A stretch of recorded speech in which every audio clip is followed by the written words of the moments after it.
મરવાની ઈચ્છા છે? મરેલાને શું મારશો? હું તો અહીંયા ન્યાય માટે આવ્યો છું. કોર્ટે તને ન્યાય તો આપ્યો ખરો. મારી બેન ઉપર રેપ ગુજારીને એ માણસે એનું ક્રૂરતાપૂર્વક મર્ડર કર્યું અને તમે એને નિર્દોષ છોડાયો અને તમે કહો છો એ ન્યાય છે?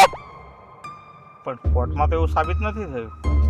કોર્ટમાં તો તમારી હોશિયારી ચાલી ગઈ. આમ પણ મોંઘા, અકલમંદ અને બાહોશ વકીલ તો ખરા ને. ગુનેગારે તમને રૂપિયા આપ્યા અને તમે એને નિર્દોષ સાબિત કરાવ્યો. તો મારી બેનને ચારિત્રહીન સાબિત કરી અને એને નિર્દોષ. જો તને કોર્ટના ચુકાદાથી સંતોષ ના હોય ને તો તું સુપ્રીમ કોર્ટ સુધી જઈ શકે. વાત તો તમે સુપ્રીમ કોર્ટની કરી રહ્યા છો. તમાશો પણ ત્યાં એ જ થવાનો છે ને. એ મારો પ્રોબ્લેમ નથી. જાણું છું અને એ પણ જાણું છું કે તું કાયદાનો જાણકાર છે. જરા મને એ કહેતો કે રેપ વિથ મર્ડરની સજા શું હોવી જોઈએ?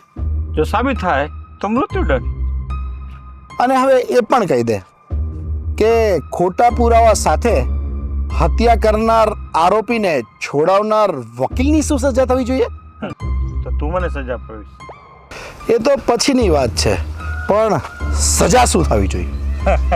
એ ક્યારેક કેસ લડી જ ના શકવો જોઈએ. સજા તો હું તને પણ આપીશ. હું પોલીસ બોલાવું છું. અરે યાર, આ એન્કાઉન્ટરના ટાઈમે કોની રિંગ વાગે? ઓહ, હાલો. હા, હેલો ઇન્સ્પેક્ટર શિંદે. હા તમને યાદ હશે ને ગયા અઠવાડિયે હું રેપ વિથ મર્ડર કેસ જીત્યો હતો. હા એમાં એના ભાઈએ ચાલુ કોર્ટમાં મને અને મારા સીલને મારી નાખવાની ધમકી આપેલી. હા, કોર્ટે એને કસ્ટડીમાં લેવાનો હુકમ કરેલો. સારું થયું તમારો ફોન અત્યારે જ આવ્યો. મારે છોકરા વિશે તમને એક વાત જણાવવાની છે. હા, એ અત્યારે મારી સામે જ ઊભો છે. What nonsense! શું બકવાસ કરો છો? એ તમારી સામે કઈ રીતે ઊભો હોઈ શકે? તમને મારી પર વિશ્વાસ નથી?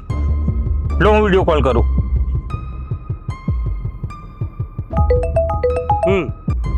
કઈ ગડબડ છે? આ છોકરો તો મારી સામે ઊભો છે. ઇમ્પોસિબલ. કેમ? અરે આ છોકરાની લાશ તો મારી સામે જ પડી છે. આ જુઓ. ઇમ્પોસિબલ? તું સાચું સમજ્યો છો. હું મરી ગયો છું, પણ મારી મરેલી બેનને ન્યાય અપાવવા હું પાછો આવ્યો છું. તને તો ન્યાય મળી ગયો ને? તે તો એને મારી નાખ્યો. ના, ન્યાય હજી બાકી છે. તું જીવતો છે અને આમ પણ તે કહ્યું હતું ને કે તું કેસ નહીં લડી શકે. નહીં લડું. કેસ નહીં લડું. આજથી વકાલત બંધ. નહીં લડું, કોઈ કેસ નહીં લડું.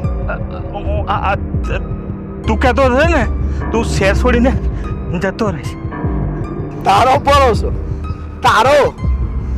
તને કેસ લડવા જેવો રાખીશ તો ને. આમ પણ તે કહ્યું હતું ને કે જસ્ટિસ તો એ જ છે કે તું ક્યારેક કેસ ના લડીશ. નહીં લડું.